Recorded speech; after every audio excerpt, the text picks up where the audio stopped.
Apa maknanya kebenaran yang saling kita nasihatin kalau kita tidak memiliki sebuah proses kesabaran ketika menggenggam kebenaran dan berhadapan dengan konsekuensi ketika berada di atas jalan kebenaran. There's a pathway to peace if you want it. But the street is surrounded by thorns. Oh, you'll see and smell roses you think you like. They're only there so you stray from the coast.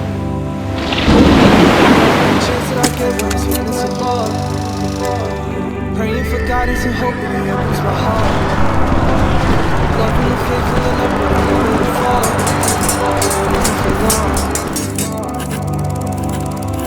I got it, can't stop it, won't slow up, keep walking, we fall down real often, it's all good, keep falling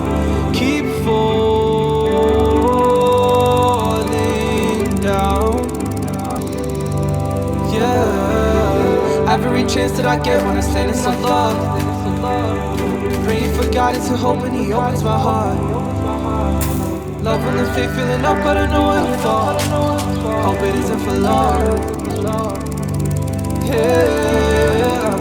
Yeah. Said I've been trying to get it right, so I'm steady praying in the night, and I'm staying focused on the prize. All I'm thinking about is paradise. It's only Jannah, got my eyes on, cause peace is the only thing I want. And so I call out, oh Allah, Allahumma anta salam wa minka salam. It's only Jannah, got my eyes on, cause peace is the only thing I want. And so I call out, oh Allah, you are peace, my Lord. I'm on my knees for you, anything, and it's anywhere for you.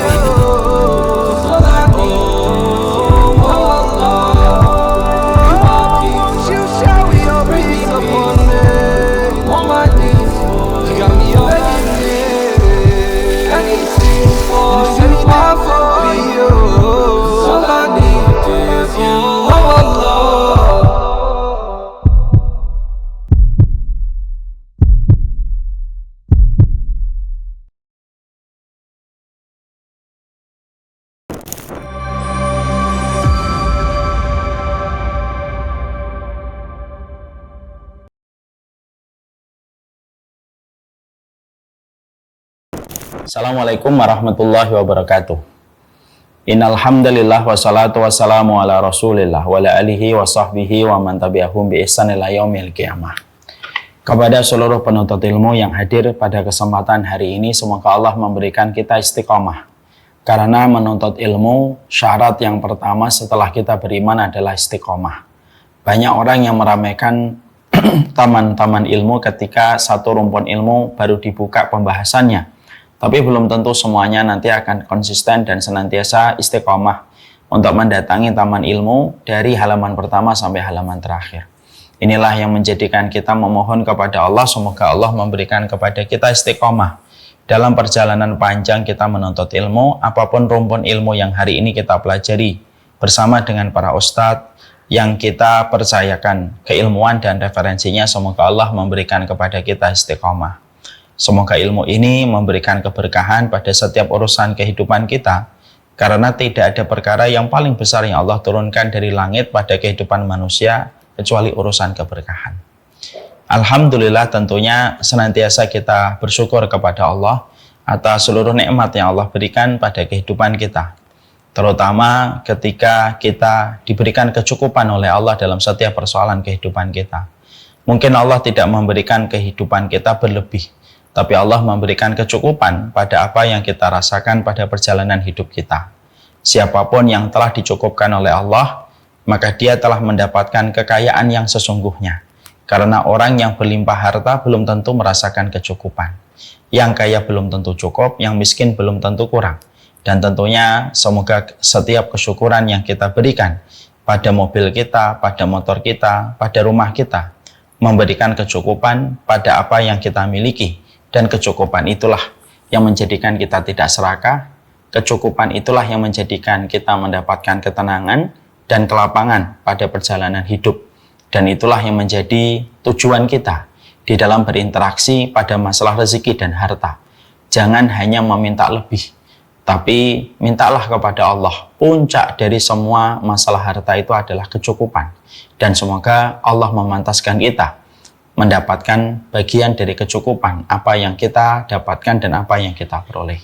Kepada Allah kita bersyukur, dan kepada Allah tentunya kita berharap semoga Allah selalu menuntun hati kita, menuntun jiwa kita untuk senantiasa bersyukur setiap waktu dan setiap saatnya. Amin, insyaallah. Kita tentunya paham fenomena yang sedang viral itu memberikan kepada kita sebuah pelajaran. Fenomena yang viral itu adalah orang yang mengaku dia bisa bicara dengan bahasa Samud dan lain sebagainya. Dan ketika kita mendapati bahwasanya profil orang semacam ini ternyata memiliki banyak pengikut, maka saya teringat kepada apa yang pernah dikatakan seorang ulama, kullu sakit laqit. Setiap barang yang jatuh itu ada yang mungut. Dan itulah jawaban indah. Kenapa terkadang kita menjumpai ada penyimpangan, tapi terkadang banyak sekali pengikut dari penyimpangan itu. Tapi ketika kita mendapatkan penyimpangan ini begitu sangat jelas di depan mata kita dan terjadi di sekitar kita, maka ini juga memberikan kepada kita sebuah kesadaran bahwasanya pentingnya bagi kita untuk menjaga pemahaman kita dan ilmu yang kita pelajari sesuai dengan apa yang disampaikan oleh Nabi dan sesuai dengan apa yang diimani dan difahami oleh para sahabat. Karena ternyata semakin zaman mendekati akhirnya, semakin zaman mendekati titik puncaknya dengan munculnya Dajjal, salah satu konsekuensi yang kita harus hadapi adalah kita akan menjumpai banyak sekali penyimpangan-penyimpangan yang kita dapatkan di depan kita, menjadikan kita harus betul-betul berhati-hati terhadap segala sesuatu. Karena terkadang orang yang bicara belum tentu mewakili kebenaran dari sebuah kebenaran yang sebenarnya sedang kita ikhtiarkan untuk kita dapatkan pada kehidupan. Ada kata-kata di dalam bahasa Arab yang artinya adalah kullu ma yalma laisa kullu ma yalma dhahab. Tidak setiap yang berkilau itu emas. Ini menunjukkan kepada kita supaya berhati-hati. Kalaulah emas saja ternyata banyak imitasinya. Kalaulah mobil saja ternyata banyak modifnya sehingga menghilangkan cacat dan aib pada mobil itu.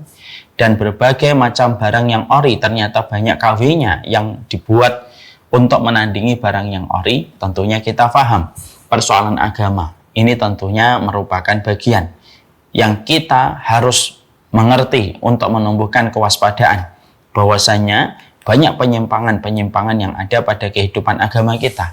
Dan ini memberikan kepada kita sebuah tuntutan bahwasanya beragama itu harus hati-hati dan harus waspada supaya kita tidak terjebak kepada sebuah kesalahan. Karena kesalahan di dalam agama akan membawa kerusakan dan kerusakan membawa penyesalan besar pada kehidupan kelak kita di akhirat.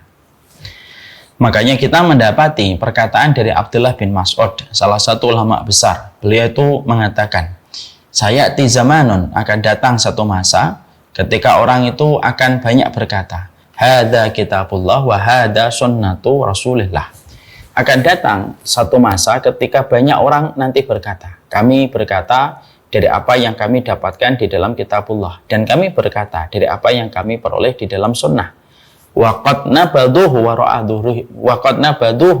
dhuhurihim. Padahal Al-Quran dan sunnah itu telah mereka buang di belakang punggung mereka. Artinya bahwasanya Abdullah bin Mas'ud mengatakan kepada setiap umatnya Nabi supaya berhati-hati. Janganlah kita cepat mengambil referensi, janganlah kita tidak hati-hati ketika kita mengambil ilmu, karena ternyata banyak orang yang nantinya akan mengatakan ini kitabullah, ini sunnah Rasulullah. Padahal yang menyuarakan kitabullah dan sunnah Rasulullah ternyata adalah orang yang paling jauh membuang kitabullah dan sunnah dalam kehidupan mereka. Nah, inilah yang menjadikan kita akhirnya paham apa korelasinya dengan pembahasan tafsir. Kita mempelajari tafsir karena pada dasarnya tafsir ini supaya menjaga pemahaman kita, supaya pemahaman kita tidak mendapatkan racun, tidak mendapatkan polusi, dan mendapatkan kerusakan. Karena dengan kita mengkaji tafsir, kita akan tahu bagaimana penjelasan yang disampaikan Allah, bagaimana maknanya yang disampaikan oleh baginda Nabi dan dipahami oleh para sahabat. Karena tafsir itu, sekali lagi, tafsir itu menjadi antibodi untuk menjaga kita dari berbagai macam penyimpangan di dalam kehidupan kita beragama. Nah, inilah yang menjadikan kita mempelajari tafsir dari tafsir Juz Amma. Sekali lagi, kita mempelajari tafsir karena tafsir yang kita kaji akan memberikan kepada kita sebuah petunjuk, memberikan imunitas pada keimanan kita, memberikan kesehatan pada referensi kita, supaya kita tidak terjebak kepada pemahaman yang menyimpang. Karena sesungguhnya semakin dekat zaman pada akhirnya, semakin banyak dan semakin beragam kita jumpai berbagai macam penyimpangan. Nasallallahu alaihi wasallam. Kita pada kesempatan hari ini akan melanjutkan pembahasan terakhir pada surat Al-Asr. Tadi saya sempat melihat posternya kelihatannya agak sedikit kita perlu koreksi. Karena kajian kita hari ini masih membahas surat Al-Asr, belum surat At-Takasur. Sekarang kita akan melanjutkan pembahasan kita pada poin yang terakhir, yaitu ketika kita membahas salah satu surat yang memiliki nilai pelajaran dan petunjuk yang sangatlah besar. Sampai Imam Syafi'i rahimahullahu ta'ala mengatakan, kalaulah Al-Quran hanya menurunkan surat Al-Asr, maka sudah cukup menjadi petunjuk pada kehidupan manusia. Saking besarnya setiap ayat yang ada pada surat Al-Asr memberikan kebaikan dan memberikan petunjuk pada kehidupan seorang hamba. Ini sudah kita bahas. Sekarang kita akan membahas kepada pembahasan yang terakhir, bahwasanya semua manusia itu berada di dalam kerugian, kecuali adalah mereka yang beriman dan beramal salih, saling menasihati di dalam kebenaran dan saling menasihati di dalam kesabaran. Kita kemarin membahas bagaimana kita di dalam memberikan nasihat, karena memberikan nasihat itu ternyata ada banyak insight, ada banyak latar belakang yang harus kita mengerti dengan mumpuni. Kita harus kaji dengan ilmu yang benar, supaya ketika kita saling memberikan nasihat, maka nasihat itu dilakukan dengan cara yang benar. Terkadang banyak orang tidak mau menerima nasihat yang kita sampaikan di dalam kebenaran, bukan karena mereka menolak dan membenci kebenaran. Terkadang ada sebagian orang menolak kebenaran karena cara kita ketika menyampaikan kebenaran ternyata caranya tidak sesuai dengan petunjuk, dan akhirnya cara dan metode ketika kita menyampaikan kebenaran tidak dilakukan dengan baik. Apapun yang tidak dilakukan dengan kebaikan, ya tentunya jangan mengharapkan hasilnya itu baik. Dan sesungguhnya kita kemarin mengkaji cukup panjang bagaimana menyampaikan kebenaran itu harus dilakukan dengan metode yang baik, barulah kita mendapatkan hasil yang baik dengan izin Allah. Sekarang mari kita membahas, ibu-ibu silahkan dibuka pada halaman 268. Kita akan membahas watawasau bis sabr. Poin yang pertama yang kita harus mengerti adalah sesungguhnya kenapa Allah menutup ayat pada surat Al-Asr watawasau bil haqqi watawasau bis sabr. Kenapa tidak diletakkan watawasau bis sabr watawasau bil haqqi? Karena kita tahu bahwasanya puncak dari segala kebaikan itu kebenaran yang ditetapkan oleh Allah. Ini yang kita tahu. Tapi kita mendapati Allah meletakkan watawasau bil haqqi dulu, baru setelahnya watawasau bis sabr. Kenapa yang menjadi closing pada surat Al-Asr adalah watawasau bis sabr, bukan watawasau bil haqqi? Ibu-ibu di Nizamiyah, kita harus paham, ketika Allah meletakkan closing ayatnya pada surat Al-Asr dengan kata watawasau bil haqqi watawasau bis sabr, karena sesungguhnya kebenaran itu siapapun yang telah mendapatkan, maka sesungguhnya siapapun yang telah mendapatkan kebenaran belum tentu dia bersabar memikul kebenaran itu pada hidupnya dan menghadapi setiap resiko dan konsekuensi di balik setiap kebenaran yang telah dia ikuti. Makanya Allah menutup dengan kata watawasau bil haqq watawasau bis sabr. Kalau kamu sudah mendapati ada yang menasihatimu di dalam kebenaran, maka kalian harus saling menasihati di dalam kesabaran. Karena orang yang mendapatkan kebenaran belum tentu mereka bersabar di atas jalan kebenaran. Saya pernah menyampaikan beberapa waktu yang lalu, manusia itu di dalam pusaran kebenaran itu terbagi menjadi 4. Ada manusia yang sepanjang hidupnya tidak pernah paham kebenaran, sehingga dia berada pada kebodohan. Dia tidak pernah belajar, tidak pernah membebaskan kehinaan dirinya pada kebodohan dengan ilmu, tetapi dia selalu tenggelam dengan kebodohannya dan tenggelam dengan kebodohannya. Ada manusia dari awal hidupnya dan perjalanan hidupnya tidak pernah mengenali kebenaran. Ada yang pertama. Ada orang yang kedua. Ada orang yang mereka itu pada hidupnya mengenali kebenaran, tetapi tidak bisa keluar dari lingkaran kemaksiatan dan dosa. Lalu dia berada pada lingkaran kemaksiatan dan dosa, dia melihat kebenaran, tetapi tidak bisa untuk mengikuti kebenaran itu karena dosa, maksiatnya, lingkungannya menahan dia untuk bisa menuju kepada proses kebenaran. Ini yang kedua. Kadang-kadang kita menjumpai ibu, kadang-kadang kita mendapatkan ada teman kita. Mungkin mereka terjebak dengan dosa dan maksiat. Mereka tahu yang benar itu kayak apa.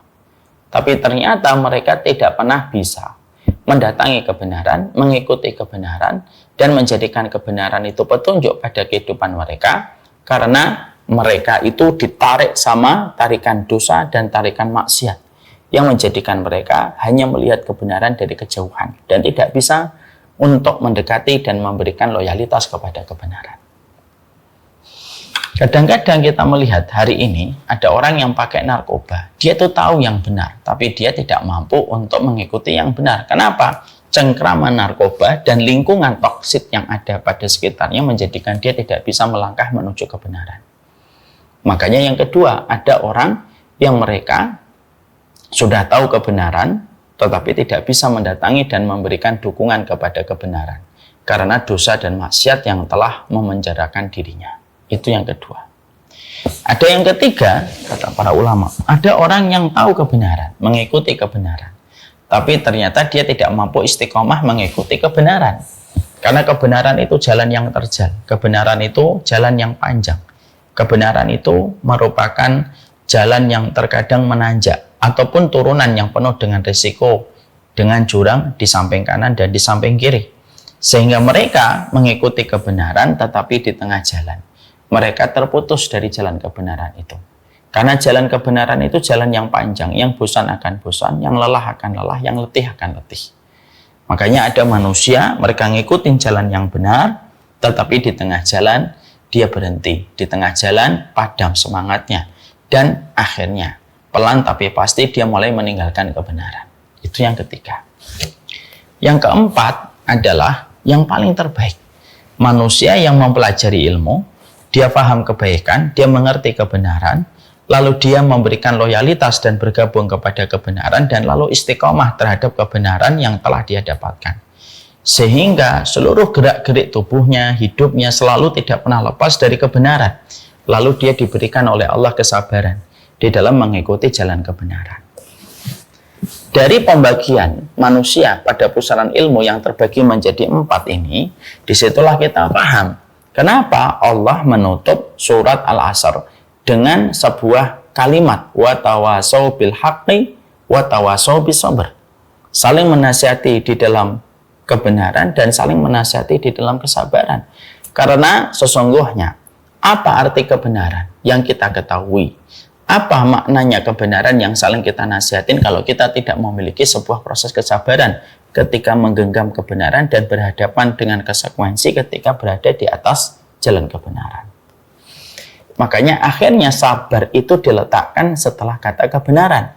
Karena supaya kalau orang, saya, ibu, para umahat, kalau kita sudah mendapatkan kebenaran, maka tetapi, maka ikatlah, gigitlah dengan gigi geraham kita. Jangan lepaskan dan bersabarlah pada setiap kebenaran yang sudah kamu peroleh dan sudah kamu dapatkan dalam proses ikhtiarmu untuk belajar dan proses ikhtiarmu untuk berada di tempat kebaikan. Maka disitulah kita paham. Orang yang dapat kebenaran belum tentu sabar. Makanya Allah memerintahkan kita saling menasihati di dalam kesabaran supaya orang yang berjalan di atas kebenaran mereka betul-betul tahu bagaimana bersabar di atas kebenaran itu. Itu poin pertama yang kita bahas. Yang kedua, yang kita harus memahaminya adalah Allah menyebutkan di sini watawasau bil haqqi watawasau bis sabr. Kalau ibu dan para ummahat memperhatikan, maka sesungguhnya di situ adalah watawasau. Watawasau itu artinya adalah saling menasihati. Artinya kesabaran itu merupakan perkara yang tidak bisa terwujud kecuali ada sebuah support system yang baik.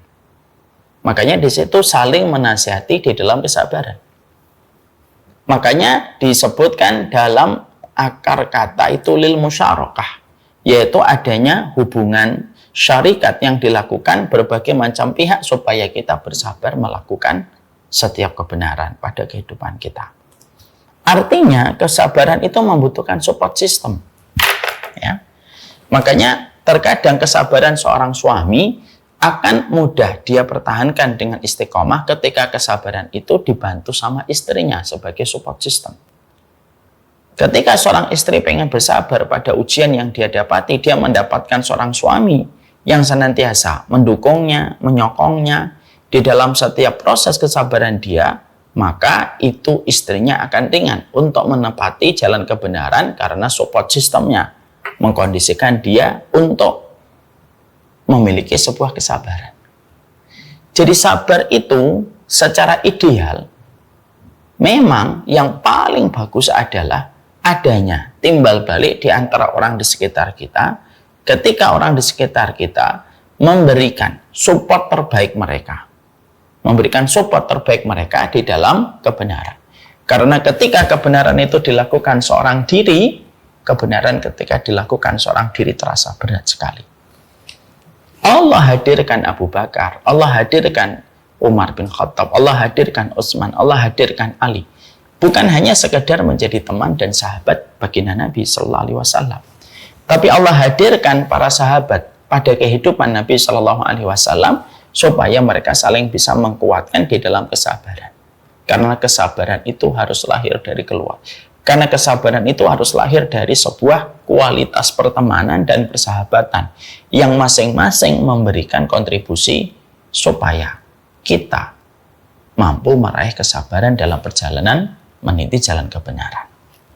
Ya, makanya di situ watawasau bis sabr, yaitu saling menasihati di dalam kesabaran. Artinya ada sebuah syarikat, ada sebuah persyarikatan bersama, ada sebuah kerjasama yang dilakukan di antara suami istri atau dilakukan seorang sahabat dengan temannya sampai akhirnya lapanglah jalan kesabaran di dalam kehidupan manusia. Ya. Makanya kebutuhan kita sama orang solih itu kebutuhannya besar. Kenapa kita butuh sama orang solih, Ustaz? Karena orang solih salah satunya memberikan jalan kesabaran pada kehidupan kita. Makanya Allah memerintahkan kepada kita isbiru wasabiru. Makanya Allah menyampaikan kepada kita bersabarlah dan bangunlah sebuah support system kita untuk bersabar. Di ayat mana itu coba saya? Allah lalu menyampaikan pada surat Ali Imran ayat 200 bahwasanya pada surat Ali Imran 200 ini Allah menyampaikan kepada kita, ya ayyuhalladzina amanu isbiru wasabiru. Wahai orang yang beriman, sabarlah kalian dan bangunlah itu support system supaya kalian mampu bersabar. Artinya kesabaran itu memang dilakukan secara ideal bersama-sama. Seorang istri ketika sabarnya seorang diri ketika merawat anak, biasanya satu waktu dia akan meledak sebagaimana bom waktu. Kalau dia menghadapi persoalan anak seorang diri, mungkin dia sabar hari ini, mungkin dia sabar besok, mungkin dia sabar lusa, tapi terkadang ledakannya itu tinggal menunggu waktu. Karena apa? Sabar seorang diri itu tidaklah gampang, tidak pula ringan. Ya. Sabarnya seorang suami menghadapi konflik keluarganya, lalu istrinya cuek dan tidak peduli dan tidak menyelami masalah yang sedang dirasakan oleh seorang suami, maka hanya menjauhkan, hanya menghancurkan hatinya. Lalu dia mungkin sudah tidak lagi memiliki kasih sayang dan rahmat kembali kepada istrinya. Kesabaran itu harus dibangun bersama. Ya. Makanya ketika ibu-ibu hari ini mungkin sedang menghadapi ujian melalui anak, Anak-anak ini bertumbuh dengan berbagai macam konflik, dengan berbagai macam problem yang dihadapi. Ada yang begini notifnya, ada yang begitu ya, tentang dirinya. Maka ketika kita menghadapi konflik dan masalah yang ada pada kehidupan anak-anak kita, maka suami istri ini yang harus selalu membangun kesabaran, karena kesabaran itu bisa meringankan. Misalnya, ibu dan bapak merawat orang tuanya, lalu mereka bergantian, kamu pagi ya, saya malam. Itu akan meringankan daripada harus dilakukan seorang diri. Perjalanan dakwah pun akan terasa ringan ketika kita bangun secara bersama, kolektif, dan kita saling mengingatkan tentang arti kesabaran, berbagi peran, berbagi tugas, berbagi amanah, supaya masalah yang dihadapi oleh umat satu persatu terselesaikan. Ketika dakwah tidak hanya sekedar menjadi narasi, tapi sudah menjadi bagian dari solusi. Artinya sabar itu harus dibangun support sistemnya. Kita ini ketika berteman itu pada dasarnya secara makna itu bukan hanya memilih dia sebagai teman kita semata. Tapi kalau kita berteman dan kepada siapa membuka hati, kepada siapa kita membuka jiwa kita ketika kita bersahabat, sebenarnya simpel dan sederhana. Siapapun yang kamu hari ini bersahabat, itu sebenarnya adalah orang-orang yang sebenarnya bukan hanya kamu berteman dengannya, tapi kamu sedang membangun support system supaya kamu nanti kalau menghadapi masalah, kalian bisa saling menguatkan di dalam kesabaran. Jadi sabar itu, indahnya sabar itu ketika dilakukan secara kolektif bersama-sama. Makanya Allah tidak menyampaikan wa tawasau bil haqqi wasbiru. Tapi Allah menyampaikan pada ayatnya wa tawasau bil haqqi wa tawasau bis sabr.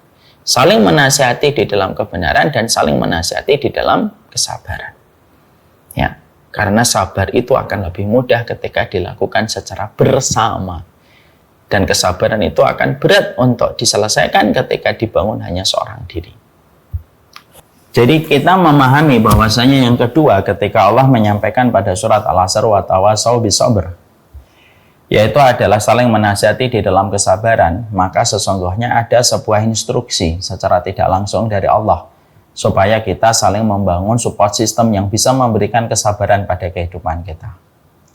Itulah yang menjadikan kehidupan orang yang beriman pada setiap jalan hidupnya itu harusnya dia selalu meniatkan apapun yang dia pilih itu bisa memberikan jalan kesabaran dalam hidupnya. Kalaupun dia memilih suami, ya seorang suami yang bisa memberikan kepadanya kesabaran ketika dia berjalan menjadi hambanya Allah. Kalau dia menjadi seorang pekerja, ya dia memilih tempat pekerjaan dan bisnis yang bisa memberikan kepadanya jalan kesabaran. Sebagaimana pula ketika dia memilih teman, ketika dia memilih circle gitu ya, memilih lingkungan, maka sesungguhnya dia memilih circle, memilih lingkungan yang kiranya bisa memberikan jalan kesabaran pada perjalanan kehidupan kita menuju kepada Allah. Ini yang kita harus selalu mengerti. Kita ini kadang-kadang sudah tahu bahwasanya mendapatkan kebenaran itu bukanlah sesuatu yang gampang. Kita juga mengetahui bahwasanya kalaupun sudah mendapatkan kebenaran, maka sesungguhnya menjalani kebenaran dengan kesabaran itu juga sangat tidak gampang lagi. Maka itulah yang menjadikan kita, kalau hari ini kita sudah merasa kita mulai mendapatkan ilmu, maka apapun yang kita pilih adalah pilihan yang bisa memberikan garansi kesabaran pada kehidupan kita untuk bisa menetapi jalan kebenaran dan jalan ilmu. Dan itu yang harus selalu kita sadari. Ibu beruntung kalau suaminya ibu bukan hanya sekedar seorang suami yang menjalankan tugas mencari rezeki. Bukan hanya sekedar urusan biologis, tapi ketika kita mendapatkan suami, maka suami itu memberikan kepada kita jalan kesabaran pada kehidupan kita. Karena sekali lagi, puncak dari semua perintah Allah itu setelah kita beriman itu adalah kesabaran. Imam Ahmad mengatakan bahwasanya Allah mengulang-ulang kata sabar di dalam Al-Quran itu 90 kali. Untuk memberikan sebuah makna bahwasanya sedemikian kuatnya arti kesabaran pada kehidupan manusia. Makanya kesabaran itu diserupakan sebagaimana kedudukan kepala pada tubuh kita. As-sabru kama sali ra'si fil jasad. Kesabaran itu sebagaimana tubuh, sebagaimana kedudukan kepala di dalam tubuh. Kita di dalam tubuh kita boleh kehilangan tangan, boleh kehilangan kaki, tapi tidak boleh kehilangan kepala. Kehilangan tangan, hidup masih bisa berlanjut. Kehilangan kaki, hidup masih bisa berlanjut. Tapi kehilangan kepala, hidup tidak bisa berlanjut. Dan kedudukan sabar itu sebagaimana kedudukan kepala pada tubuh kita. Makanya yang kedua, kata watawasau bisabar. Itu artinya secara tidak langsung cari suamimu, cari istrimu, cari lingkunganmu, cari tempat pekerjaanmu yang betul-betul bisa memberikan arti kesabaran pada perjalanan hidupmu ketika menjadi seorang hamba. Ya ayyuhalladzina amanu sabiru wasabiru. Wahai orang yang beriman, sabarlah kamu dan kuatkanlah kesabaran dengan support sistem yang kita bangun. Supaya ketika terkadang kita futur, terkadang ketika kita lemah, dan terkadang ketika kita terkena dengan badai yang membuat kita lunglai, maka orang-orang yang ada di samping kanan kiri kita yang akan memberikan kepada kita kesabaran. Sabar ya akhi, sabar ya mang, sabar ya bang, sabar ya suamiku, sabar ya istriku. Inilah hakikat kita beriman di dalam kehidupan kita kepada Allah. Itulah indahnya membangun support system di dalam kesabaran. Ya. Maka pilihlah rumah itu ya kira-kira rumah ini yang bisa memberikan arti kesabaran ketika tetangga kita bisa memberi dan saling menguatkan untuk kita. Jadi orang beriman itu kurikulumnya adalah ketika dia tahu bahwasanya kesabaran adalah puncak setelah perkara keimanan, karena iman tidak akan bisa bertahan kecuali dengan kesabaran, maka apapun itu harus dilandaskan kepada apa kesabaran yang didapatkan. Sekali lagi ya, saya mengulang. Jadikan temanmu, sahabatmu, rumahmu, keluargamu adalah mereka yang memberikan arti kesabaran pada setiap apapun yang kita jumpai.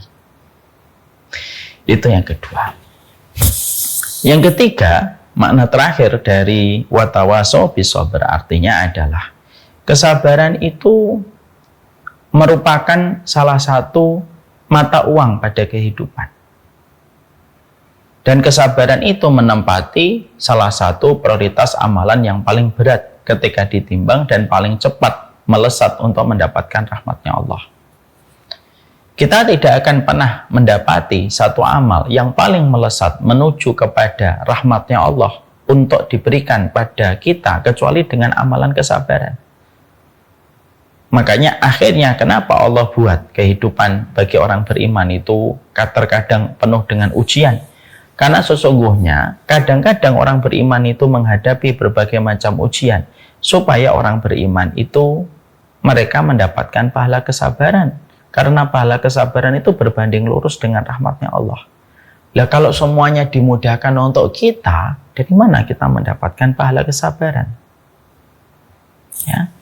Makanya orang yang mereka bersabar, secara otomatis pahala mereka itu tidak akan pernah mampu terhitung secara detail. Karena begitu besarnya janji yang Allah berikan kepada mereka yang bersabar, saking begitu besarnya janji pahala orang yang bersabar, maka hanya Allah yang tahu seberapa besar bobot pahala kesabaran kalau sudah dijalankan seorang hamba dengan ikhlas.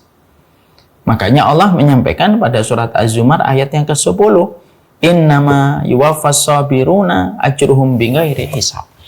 Sesungguhnya pahala orang yang bersabar disempurnakan oleh Allah tanpa hitungan atau tanpa perhitungan. Artinya sedemikian besarnya orang ketika bersabar selayak investasi yang dilipat gandakan oleh Allah dengan kelipatan, di mana Allah yang tahu berapa besar kelipatan yang Allah berikan kepada mereka yang bersabar.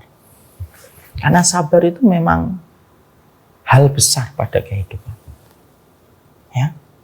Makanya para nabi semuanya mulia. Tapi siapa di antara nabi 25 dan rasul ini yang paling mulia? Ada Nabi Ulul Azmi.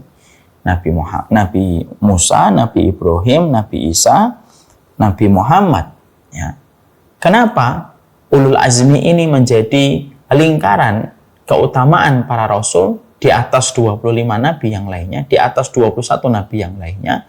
Karena ulul azmi itu merupakan nabi-nabi yang paling sabar menghadapi ujian yang mereka temukan pada perjalanan dakwah mereka. Jadi memang luar biasa arti kesabaran itu pada kehidupan kita. Ya. Sehingga akhirnya hidup itu dalam iman itu hanyalah pelajaran dari satu pelajaran kesabaran pindah kepada pelajaran kesabaran yang lainnya. Itu saja hidup kita. Jadi kalau kita sederhanakan kehidupan itu hanyalah lembaran dari perpindahan satu kesabaran menuju kepada kesabaran berikutnya. Dulu ketika jadi anak, sabar ketika memberikan bakti kita kepada orang tua. Ketika kita sudah dinikahi, sabarnya kita kepada suami yang telah menghalalkan kita dan menjadi pintu surganya untuk kita. Ketika punya anak, sabarnya ketika kita menghadapi anak-anak kita. Jadi hidup itu hanyalah perpindahan dari satu gigi kesabaran menuju kepada gigi kesabaran yang lainnya. Itulah arti kehidupan kita. Ya, karena itulah makna yang tersirat pada kehidupan di dunia. Arti tentang sebuah makna kesabaran. Ya. Makanya kita mendapati ya, bahwasanya kesabaran itu merupakan tingkat paling tinggi di dalam kita melakukan amal solih setelah kita beribadah kepada Allah. Makanya siapapun yang telah mendapatkan jalan hidupnya selalu diliputi dengan kesabaran, tidak ada tempatnya kecuali adalah surga. Makanya akhirnya apa? Ucapan para malaikat ketika para malaikat itu menyambut ya, para manusia yang bersabar pada hidupnya. Maka para malaikat itu mereka menyampaikan sebuah ucapan selamat kepada para penduduk dunia yang memasuki surga. Dan yang menarik adalah kita soroti ucapan mereka yang ada pada surat Ar-Ra'd ayat 24. Apa ucapan para malaikat pada saat itu ketika menyambut penduduk dunia yang telah selesai hisabnya, telah selesai mizannya sampai dia melewati sirat dan akhirnya selamat hingga di satu tempat bernama Qantharah. Maka pada saat itulah malaikat itu mengucapkan sebuah kalimat opening ceremony menyambut para penghuni surga yang telah menyelesaikan seluruh pertanggungjawaban mereka di hadapan Allah. Apa ucapan mereka? Salamun alaikum bima sabartum, yang ada pada surat Ar-Ra'd 24. Keselamatan dan kesejahteraan tercurah kepada kalian atas kesabaran yang telah kalian berikan. Ucapan opening ceremony malaikat ketika mengucapkan salamun alaikum bima sabartum seakan-akan memberikan kepada kita memberi arti pada kita bahwasanya hidup itu memang dilewati harus dengan semua kesabaran, sehingga akhirnya tidak ada perkara yang paling memantaskan manusia untuk bisa menuju kepada surganya Allah kecuali adalah keridhaan terhadap setiap ujian dan kesabaran ketika menghadapi setiap peristiwa dalam takdir buruk yang Allah berikan kepadanya ketika di dunia. Makanya ucapan malaikat salamun alaikum bima sabartum. Ya. Jadi indahnya kesabaran itu memang kalimat yang begitu luar biasa. Begitu agung kalimat sabar itu, tapi begitu berat dieksekusi dan dipraktekkan pada jalur kehidupan kita.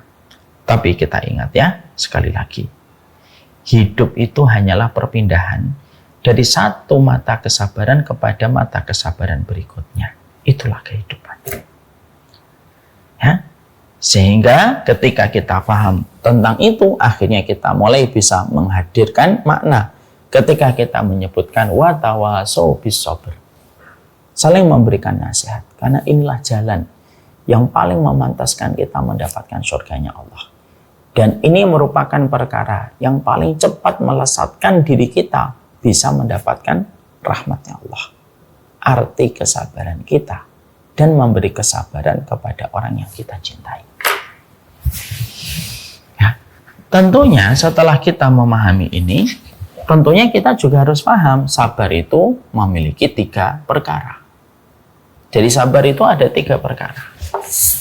Jadi sabar itu bukan hanya sekedar kita menghadapi setiap ujian. Betul, menghadapi ujian itu termasuk salah satu di antara mata rantai kesabaran, tapi bukan satu-satunya loh. Jadi kesabaran ketika kita mendapatkan perintah dari Allah, saling memberikan support untuk saling bisa bersabar di dalam menjalani kehidupan, maka sesungguhnya maka para ulama menerangkan kepada kita, sabar itu ada 3. Yang pertama, sabar ketika menghadapi ujian. Itu sabar yang paling rendah. Sabar yang paling ringan. Itu sabar menghadapi ujian. Ya. Ada seorang ustadz ya berkata, sabar menghadapi ujian merupakan sabar yang paling ringan. Sabar menghadapi ujian itu sabar yang paling berat. Maaf, kurang betul. Yang benar itu sabar menghadapi ujian itu merupakan sabar yang justru paling ringan. Sabar menghadapi ujian. Kenapa sabar menghadapi ujian dan malapetaka, musibah, bala yang kita temukan pada kehidupan itu termasuk sabar yang paling ringan kedudukannya dan berat pahalanya? Karena sabar menghadapi ujian itu, kita itu tidak punya pilihan lain kecuali hanyalah 2. Kalau kamu sabar, kondisinya tetap semacam itu, tapi kamu mendapatkan keridhaan dari Allah. Kalau kamu tidak sabar, sama, kondisinya pun tidak berubah, tapi kamu akan mendapatkan kemurkaan Allah ketika tidak bersabar. Misal, ada seseorang kehilangan mobilnya, dia marah-marah gitu, dia sudah jaga, dia sudah ikhtiar gitu ya, dijaga di tempat yang menurut dia aman, kartu karcisnya dia bawa, tapi ternyata tetap kebobolan. Pencurinya mungkin terlalu pintar. Maka ketika dia marah-marah, mobil itu tetap hilang. Tapi kemarahan itu yang akan menjadikan dadanya semakin sempit karena tidak adanya rasa kesabaran. Di sisi yang lainnya, kalau dia kehilangan mobil lalu dia berkata, sabar, kondisinya pun sama, mobilnya tetap tidak datang. Tapi kesabaran yang dia miliki itu menjadikan dia bisa mendapatkan kelapangan dari sisi Allah dan pahala dari sisi Allah. Nah, sabar menghadapi ujian itu sabar yang paling ringan. Kenapa? Karena pilihannya cuma 2. Mau terima, ya monggo, nggak terima juga monggo, tapi kondisinya tetap sama, tidak ada yang berubah. Sabar yang kedua, sabar meninggalkan larangan.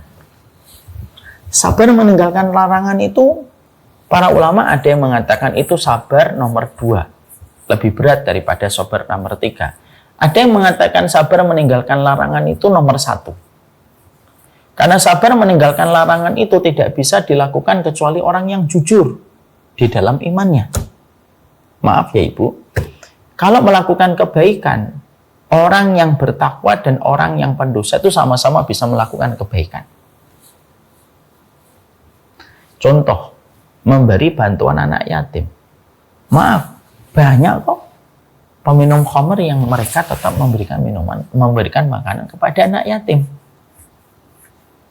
Memberi hadiah kepada fakir miskin. Banyak orang yang terkadang tidak sholat, tetapi dia memberikan hadiah untuk fakir miskin.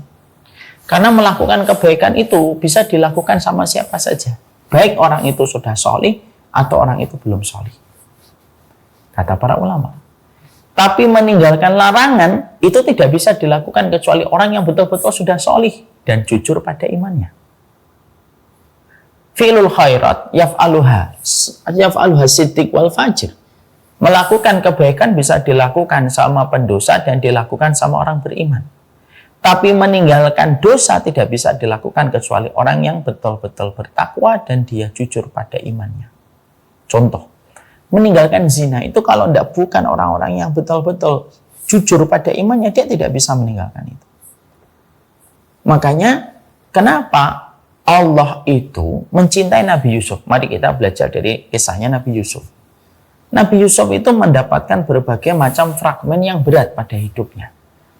Beliau dibenci sama 11 saudaranya. Beliau dijadikan objek bulian dari saudara-saudaranya. Beliau mendapatkan objek ketika beliau direncanakan untuk dibunuh. Tapi akhirnya berganti, cukuplah dia dibuang. Dan akhirnya dipilihlah sumur tua. Ya. Setelah itu ditemukan sama seorang musafir dagang dan menjadikan Yusuf sebagai budak. Lalu ketika menjadi budak dia diremehkan, dilecehkan. Lalu digoda oleh seorang istri, seorang perdana menteri yang memiliki kecantikan dan posisi plus menawarkan perzinahan yang akan mereka lakukan itu akan disembunyikan dan tidak akan diketahui orang. Dari rangkaian kehidupan Nabi Yusuf, apa yang paling kita ingat dari Nabi Yusuf? Selamatnya Yusuf dari perzinahan. Dan Allah menyampaikan betapa Allah itu memberikan pertolongan kepada Yusuf pada saat Yusuf digoda dengan perzinahan. Itu menunjukkan kepada kita, meninggalkan larangan itu terkadang menempati urusan besar di dalam kesabaran supaya kita mampu meninggalkan larangan di dalam kehidupan kita. Ya. Makanya meninggalkan larangan itu perkara yang berat. Tidak perkara yang ringan. Lah para ulama itu mengatakan apa perkara larangan yang kita harus senantiasa saling memberikan kesabaran supaya meninggalkan larangan itu. Ada dua yang dikatakan. Larangan tentang zina dan larangan tentang riba. Karena pada dua dosa inilah banyak orang tidak sabar. Pada zina, karena banyak anak muda hari ini terkena fitnah syahwat. Dampak dari terkenanya fitnah syahwat itu menjadikan banyak anak muda rela melakukan perzinahan karena tidak sabar menunggu proses yang halal. Ya. Tidak bisa dilawan perzinahan pada satu larangan yang sangat besar kecuali disikapi dengan sikap kesabaran. Ya. Dan sabar, orang tua itu kalau menasihati anak-anaknya, suaminya, istrinya untuk mampu bersabar menghadapi larangan yang bernama zina itu memang harus kita lakukan. Salah satunya kita mendoakan anak kita, mendoakan suami kita, mendoakan istri kita. Allahumma fir dambahu wa tahhir qalbahu wa hassin farjahu. Ya Allah, ampunilah dosanya, jagalah hatinya, dan jagalah kemaluannya. Karena sabar meninggalkan larangan itu salah satunya yang paling berat meninggalkan zina dan meninggalkan riba. Jadi kita kalau mendoakan supaya keluarga kita terselamatkan dari zina, doakan sebagaimana doanya Nabi kepada pemuda yang meminta izin berzina kepada Nabi. Nabi lalu mendoakan, ya Allah ampunilah dosanya, sucikan hatinya, dan bersihkan kemaluannya, dan jagalah kemaluannya. Ya. Yang kedua, dosa yang paling banyak manusia tidak mampu bersabar itu apa? Dosa riba. Karena apa? Karena manusia itu merasa kalau menunggu maka terlalu lama. Dan kalau menunggu dengan tanpa riba seakan tidak bisa membeli apa yang dia inginkan. Inilah problemnya manusia, tidak yakin kepada janjinya Allah dibandingkan perkataan manusia. Dan saya ingatkan, misalkan ada fulan, ya, ini contoh, ini rumah, ada fulan pengen membeli rumah ini, lalu dia mengambil dengan cara riba, mengambil uang ini, diambil dengan cara riba, dia mencicil sampai 15 tahun, lalu setelah 15 tahun dia membayar. Sebenarnya kalau kita kembalikan kepada pola iman, sebenarnya orang ini itu sebenarnya sudah Allah takdirkan dia mendapatkan rumah ini. Kalau rumah ini itu milik dia, itu pasti akan menjadi miliknya dia. Karena dia tidak sabar menunggu janjinya Allah, maka dia mengambilnya 15 tahun yang lalu dengan cara yang dibenci oleh Allah. Yang sebenarnya kalaupun dia tidak mengambil dengan cara yang dibenci oleh Allah yaitu riba, tetap kalau rumah ini tuh milik dia, tetap akan datang rumah itu dengan berbagai macam cara. Makanya Nabi itu wanti-wanti kita, janganlah lambatnya satu rezeki yang Allah janjikan kepada dirimu menjadikan kamu tidak menyabari kesabaran. Lalu kamu mengambil cara potong kompas dengan cara yang haram. Karena banyak manusia itu memang tidak sabar ketika menghadapi masalah riba dan masalah zina. Karena dua perkara itu yang paling banyak hari ini menjerat dan mencekik kehidupan seorang muslim. Ya.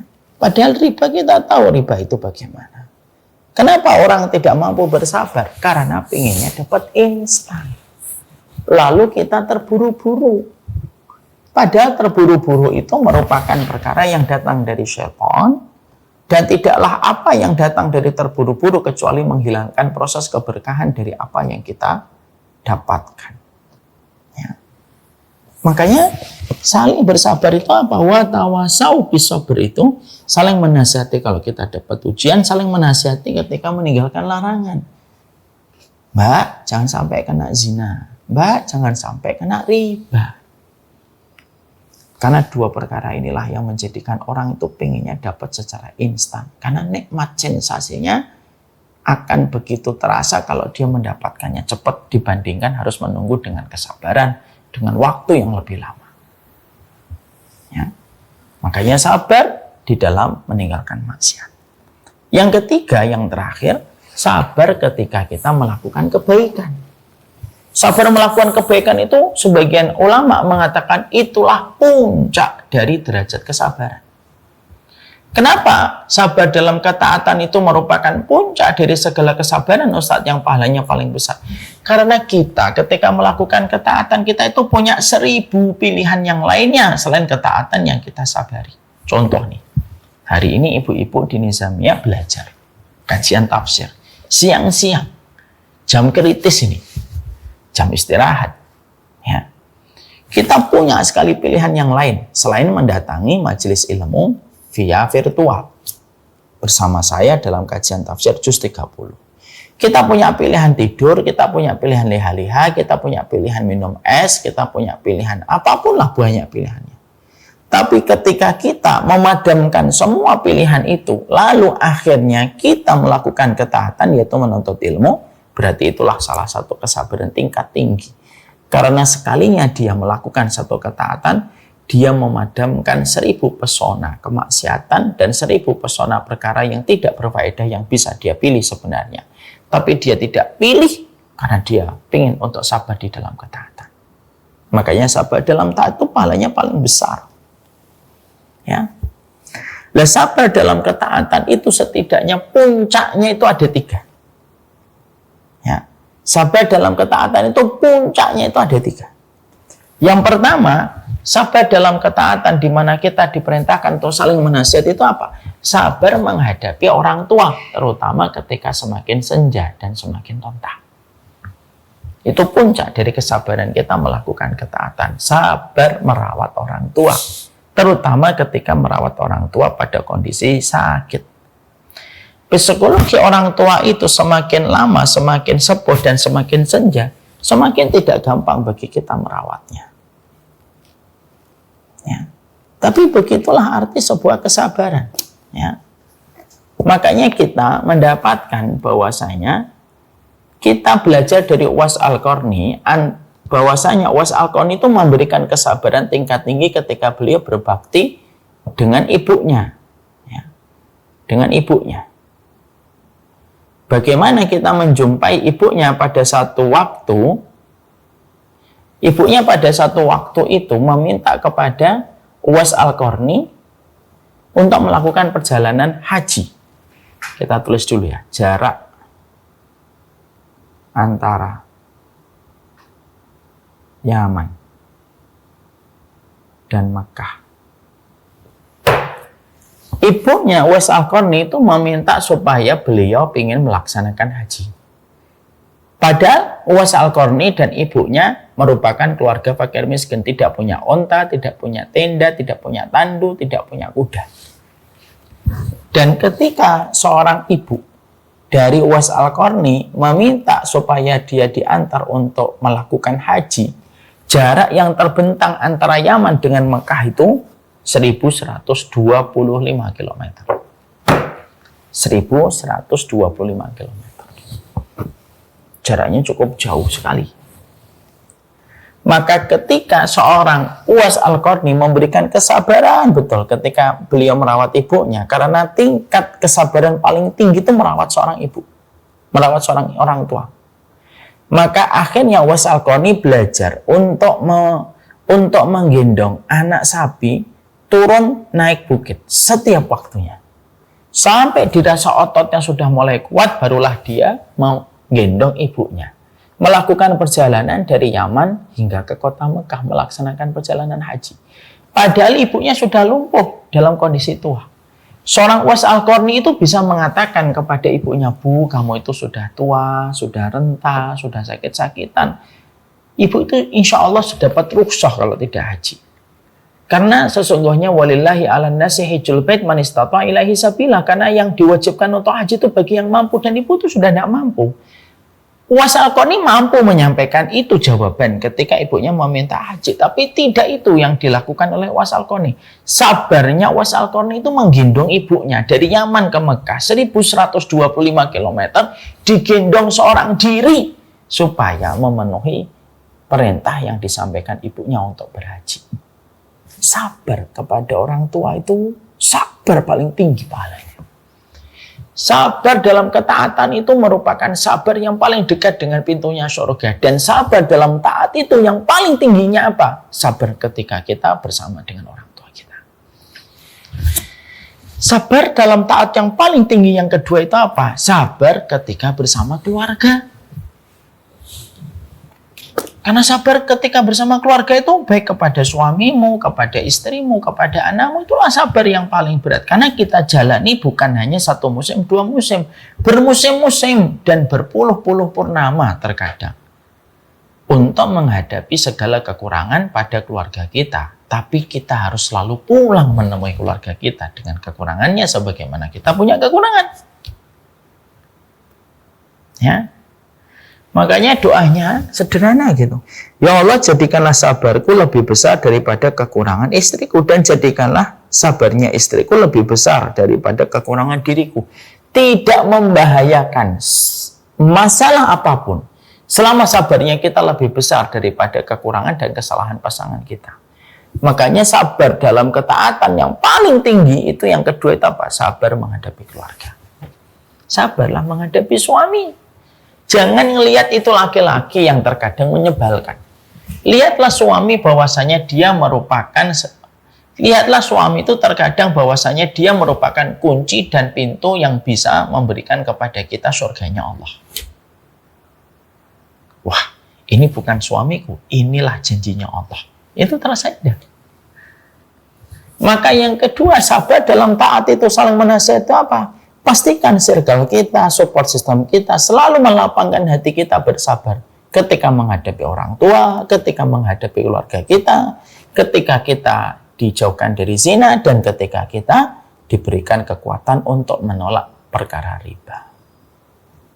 Yaitu sabar dalam ketaatan yang tinggi, yaitu sabar ketika bersama suami kita. Yang ketiga, sabar ketika kita, ya, yang ketiga, sabar ketika kita bersama dengan kerumunan manusia dan ketika kita sedang menimba ilmu. Itu jadi satu. Ya. Makanya kita dapatkan dalam surat Al-Furqan 20. Dalam surat Al-Furqan 20, ya, Allah menyampaikan kepada kita bahwasanya wa kadzalika waja'alna ba'dukum li ba'din fitnah atasbirun. Kami jadikan sebagian manusia itu menjadi musuh dan ujian bagi sebagian manusia yang lainnya. Atasbirun, kalian sabar enggak? Karena sabar yang ketiga dalam ketaatan itu sabar bermuamalah dan berinteraksi dengan banyak orang yang terkadang tidak semuanya bisa memuaskan keinginanmu dan tidak semuanya bisa menghargai keputusanmu. Dan Allah sudah menyampaikan itu pada surat Al-Furqan 20. Wa ja'alna ba'dakum li ba'din fitnah atasbirun wa kana rabbuka basira. Dan kami jadikan sebagian dari kalian itu menjadi musuh bagi sebagian yang lainnya. Apakah kamu tidak mau sabar? Jadi tingkat sabarnya kita itu sabar sama tetangga, sabar sama tamu, sabar sama teman kita dengan kekurangannya, dengan segala macam udzur yang harus kita berikan kepadanya kalau dia melakukan sesuatu, itulah kesabaran. Di samping itu juga kesabaran ketika menuntut ilmu. Karena memang menuntut ilmu butuh waktu yang harus disikapi dengan kesabaran. Nah itulah kesabaran-kesabaran yang sebenarnya kita harus mengerti. Jadi kita mempelajari penutup dan closing surat Al-Asr, wa tawasau bis sabr. Kenapa diletakkan wa tawasau bis sabr setelah kata wa tawasau bil haqqi? Karena orang yang menepati kebenaran belum tentu dia sabar. Makanya Allah menutup setelah kata kebenaran dengan kata kesabaran. Yang kedua, wa tawasau bis sabr. Allah menutup surat Al-Asr dengan kata wa tawasau bis sabr, artinya di dalam mendapatkan kesabaran itu harus ada upaya yang dilakukan berdua, dilakukan oleh sebuah support system yang memberikan kepada kita jalan kesabaran. Makanya pastikan suamimu, istrimu, anakmu, pilihan pekerjaanmu, bisnismu adalah orang-orang dan adalah kumpulan orang yang bisa memberikan arti kesabaran kita pada perjalanan hidup. Yang ketiga, sabar itu merupakan puncaknya ibadah, di mana sabar itu ada 3. Sabar yang paling ringan, sabar ketika menghadapi ujian. Sabar yang pertengahan, sabar meninggalkan larangan. Terutama pada 2 larangan ketika banyak manusia tidak sabar, zina dan riba. Dan yang puncak dari kesabaran itu sabar dalam taat. Dan sabar dalam taat itu setidaknya ada 3 top trendingnya amal pada sabar ketaatan. Sabar menghadapi orang tua, sabar menghadapi keluarga, dan sabar menghadapi sebagian orang dan pada perjalanan kita mencari ilmu. Semoga Allah memberikan kepada kita kebenaran, semoga Allah memberikan pula kepada kita kesabaran. Ada manusia sepanjang hidupnya tidak paham kebenaran. Ada manusia paham kebenaran tetapi tidak bisa keluar dari dosa dan kemaksiatannya. Ada orang yang mengikuti kebenaran, memberikan loyalitas pada kebenaran tetapi tidak istiqomah. Dan yang keempat, orang yang keluar dari kebodohan, mendapatkan kebaikan, mendapatkan kebenaran, lalu mengikuti kebenaran. Lalu dia mengikuti kebenaran. Lalu dia istiqomah di dalam dia mengikuti kebenaran. Itulah puncaknya kebaikan dalam kehidupan manusia. There's a pathway to peace if you want it. But the street is surrounded by thorns.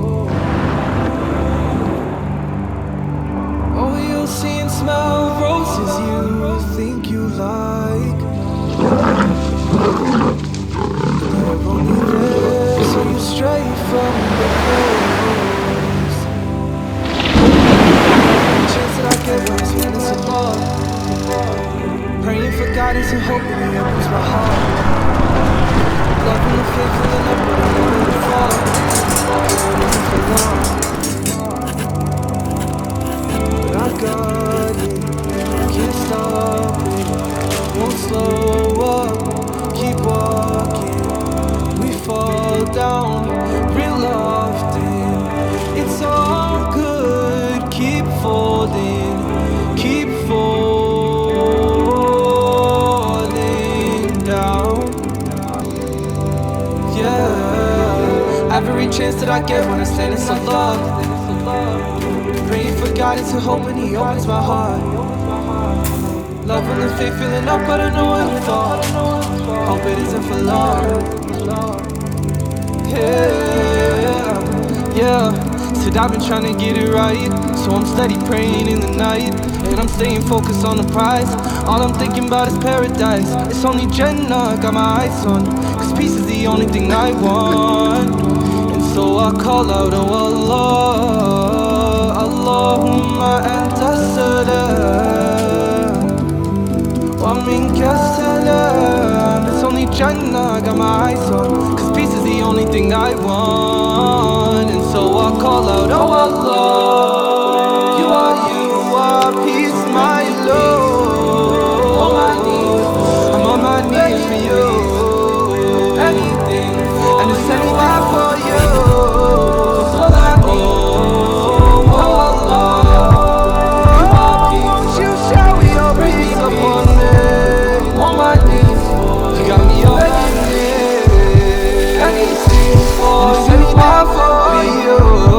All I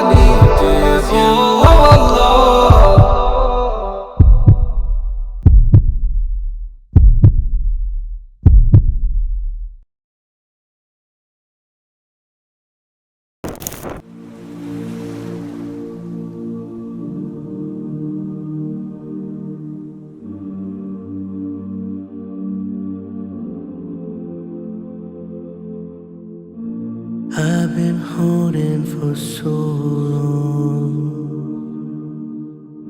Scared I might slip away.